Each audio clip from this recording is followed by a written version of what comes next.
Hi guys! In today's video, I'm showing you how to add account in Roblox. The process is straightforward and effortless. The first thing you have to do is open your Roblox application. Once it will be opens, take a look on the bottom of your screen. Here, you will see 5 different options. And from these options, take a look on the right bottom. Here you can find more, tap on it. And in this setting, scroll down, and here you can find the option, Switch Accounts. Just tap on it. And in this pop-up, you can see the option Add Account. It's the official way by which you can add account through Roblox application. And your account will not be banned, so tap on it.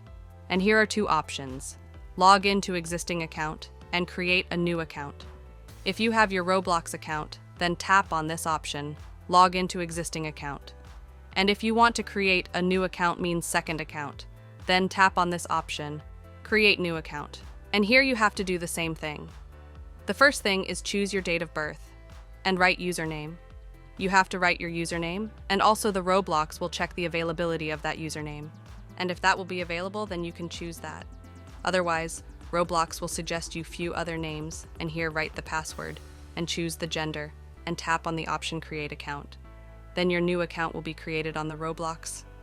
And it was the primary way by which you can add account on Roblox.